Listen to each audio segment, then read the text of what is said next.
সব ফ্রি না? হ্যাঁ, এগুলো সব অ্যাম্বুলেন্স আমাদের পটুয়াখালী অ্যাম্বুলেন্স মালিকের পক্ষ থেকে খুশি হয়ে তার আগমন উপলক্ষে আমাদের মনের আনন্দে আমরা বিনা খরচে এবং ফ্রি অ্যাম্বুলেন্স এখানে আমরা দিচ্ছি। কি করা হয়নি পটুয়াখালী আজহারির জন্য? এখানে সারি সারি অ্যাম্বুলেন্স দাঁড়িয়ে আছে, এগুলো সব ফ্রি। মেডিকেল ক্যাম্প বসানো হয়েছে। এখানে 15-20 লক্ষ লোকের সম্ভাবনা আছে। এখানে কেউ অসুস্থ হলে সেখানে ছুটে যাবেন এই অ্যাম্বুলেন্সে, সেখান থেকে তাকে চিকিৎসা দেওয়া হবে। আমরা 10টি অ্যাম্বুলেন্স ফ্রি পটুয়াখালী ওয়েলফেয়ার সহযোগিতার জন্য আমরা দিচ্ছি। আপনারা 10টি মোট 10টি হ্যাঁ, আমাদের 10টি অ্যাম্বুলেন্স 7টি বা 8টি মাঠের জন্য বরাদ্দ করা হয়েছে।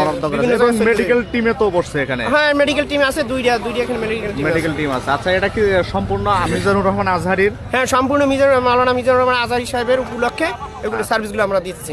যাক, আলহামদুলিল্লাহ। তাতে কি আপনারা খুশি তো? হ্যাঁ, আমরা খুশি হয়ে তার আগমন উপলক্ষে আমাদের মনের আনন্দে আমরা বিনা খরচে এবং ফ্রি অ্যাম্বুলেন্স এখানে আমরা দিচ্ছি। সুবহানাল্লাহ।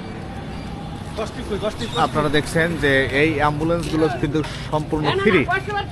এখানে 10টি অ্যাম্বুলেন্স আছে। 10টি অ্যাম্বুলেন্স একদম ফ্রি করে দেওয়া হয়েছে এবং 8টি মাঠের জন্য 10টি অ্যাম্বুলেন্স, এবং এখানে কিন্তু মেডিকেল টিমও বসানো হয়েছে, যেখানে 8-10 লক্ষ লোকের সমাগম ঘটবে। সেখানে হয়তো কেউ আহত হলে দ্রুত গতি তারা সেখানে গিয়ে আমরা এইভাবে দিতে বাধ্য। হ্যাঁ, আমরা দিতে চাই প্রত্যেকটা ইসলামিক অনুষ্ঠানে।